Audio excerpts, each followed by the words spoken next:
Quando surge, torcedor palmeirense, bem-vindo a mais um vídeo do canal Porco Raiz. Hoje a gente vai fazer nesse formato live. Desculpe aqui o cenário, tá? Desculpe as vestimentas. Mas domingão, depois do almoço, eu falei, deixa eu gravar um vídeo pra moçada, pra gente repercutir alguns assuntos e aí chegar, né, num quase pré-jogo. Não vamos falar muito não, porque eu acho que o jogo é que vai falar por si, né? Então a gente vai falar um pouquinho só dos jogadores que estão à disposição, né? Um pouquinho do histórico do confronto, que é importante.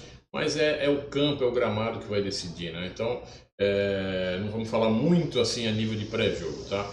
Eu vou pedindo desculpa aqui pelo cenário, mas é o que a gente tem para fazer hoje, depois a gente dá uma melhorada nisso daqui, tá bom? Eu queria inicialmente começar falando sobre a arbitragem no Brasileirão, que é uma coisa que tem prejudicado muitos times.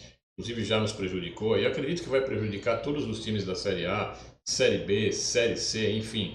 Eu acho que a arbitragem ela tem que ser tratada com um pouco mais de cuidado, um pouco mais de carinho. Vamos só mostrar esse lance do jogo do Sport e do Fortaleza, que acabou terminando num empate, né? E prejudica o Sport, porque um pênalti desse não marcado faz com que o Sport continue, né, na última posição da tabela. E se fizesse esse gol e terminasse com os 3 pontos, poderia pelo menos saído, né, da zona de degola. Então, vamos ver aqui como que foi isso para a gente contextualizar melhor. O Vojvoda começou a ser hostilizado aqui pela torcida do Sport e ele veio até a torcida do Sport para conversar, pedir calma, dizendo que ele não tinha culpa. O Vojvoda com toda calma, toda educação, os torcedores estavam hostilizando. E aí depois o auxiliar técnico do Vojvoda mostrou para ele no celular a imagem que o assessor de imprensa do Fortaleza gravou, para mostrar para ele que a bola teria passado da linha. O árbitro paulista ali, o Matheus Delgado, tá olhando para o lance e agora vai checar e já checou e agora vai definir. Vamos ver o que é que ele vai dar. Cancelou o pênalti, né, pessoal?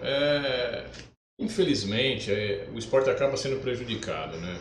E a arbitragem, se ela não for tratada com um pouco mais de cuidado, se ela não se profissionalizar a tempo, todos os investimentos feitos pelos times profissionais, os investimentos em estádio, os investimentos em jogadores, né, o alto custo de um ingresso para você assistir uma partida de futebol, vai fazer com que o brilho do espetáculo vai se apagando, se apagando, se apagando. Porque você ir num espetáculo de futebol, você ir para um jogo e aí correr o risco de assistir cenas como essa aí, a bola nitidamente entrou, né, seu juiz? Teria que dar esse pênalti, não tem como não dar, tá? Outra coisa também que eu queria falar nesse vídeo, já emendando aí, né? Eu queria falar sobre esses dois cidadãos e sobre as leilas da Fala Pereira. Ó. Esse é um cidadão e esse é outro cidadão, então a gente tem Dudu e Neymar, que são falas da Leila Pereira que eu queria repercutir. No caso do Dudu, né, teve toda aquela confusão do VTNC, que depois vou trabalhar no Cruzeiro, né? Tem um processo que está rolando na justiça entre Leila e Dudu. Leila pede danos morais, uma grana alta. Dudu rebate dizendo que vou trabalhar no Cruzeiro, né? Enfim. E o Dudu, o que acontece? Depois que ele saiu do Palmeiras e que ele foi para o Cruzeiro, é, ele entrou num atrito com a Leila Pereira muito forte, porque a Leila disse que o Dudu estava saindo pela porta dos fundos da Sociedade Esportiva Palmeiras, né? E a gente não sabia muito bem por que ela estava dizendo aquilo, e não sabíamos nem por que o Dudu tinha assinado um pré-contrato no meio do ano, né? Um pouco antes dele sair. Enfim, e agora as coisas vão se desenhando, né? Por isso que na capa do vídeo eu coloquei: estou começando a concordar com a Leila Pereira. Porque, assim, sou um crítico ferrenho a algumas atitudes da Leila. Mas nesse caso do Dudu e no próprio caso também do Neymar, que ela disse que não contrataria o Neymar porque ela não contrata ex-jogadores e que o Palmeiras não seria clínica de repouso ou clínica de reabilitação, né? A gente vai vendo as coisas caminhando do jeitinho que ela falou, né? O Dudu já está numa treta brava lá no Cruzeiro, está praticamente para sair, está em desacordo com o técnico. O investidor lá da SAF, que é um cara que visa isso daqui, obviamente, portanto visa resultado, não está contente com essas atitudes mimadas do Dudu. E o Dudu, na minha opinião, né, quando eu postei isso no Twitter, já perdi um inscrito, né? Natural. Muita gente é Duduzete, não tem jeito. E eu sou o Palmerete, tá certo? E aí, o que acontece? O Dudu, com esse esquema dele de ser um garoto mimado e nunca cresce, ele acaba se queimando. Ainda tem possibilidade de jogar futebol, mas é isso que dá. E o Neymar, idem, gente, tá? O Neymar é a mesma coisa, é um milionário mimado que não precisa mais do futebol e está fazendo isso daí, não consegue mais jogar bola. Provavelmente não vai realizar o seu sonho de ser campeão brasileiro, né, na Copa do Mundo. Dificilmente, dificilmente. Né? E aí eu vou aplaudir aqui a dona Leila Pereira, que nesses casos acertou na mosca, tá certo? Queria também comentar, né, sobre o técnico do Al-Ahly, que é demitido, foi demitido porque o Al-Ahly foi desclassificado, né, da competição africana, né, da Champions, lá da competição africana, né? O Marcel Koller, né, foi, portanto, desligado do Al-Ahly. E nós sabemos que o Al-Ahly vai nos enfrentar no Super Mundial. E aí a pergunta, né, será que a saída do técnico vai refletir muito naquilo que o Al-Ahly vai apresentar no Super Mundial? Comenta aí, diz o que você acha aí. Então é mais uma informação, tá legal? Tá tudo lá no nosso Twitter, @porco, aliás, @raizporco.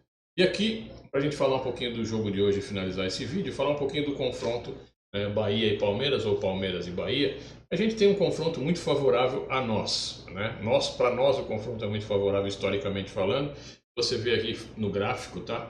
A parte azul seria do Bahia e a parte verde seria do Palmeiras. Aqui no gráfico de pizza você tem uma noção, né, da quantidade de vitórias do Palmeiras. O Palmeiras ganhou 51%, empatou 31%, que é a parte cinza, né, e perdeu apenas 18%, tá? Então o Bahia tem um aproveitamento muito inferior ao aproveitamento do Palmeiras. Então, entre vitórias e empates, a gente tem quase o disco da pizza cheio aí.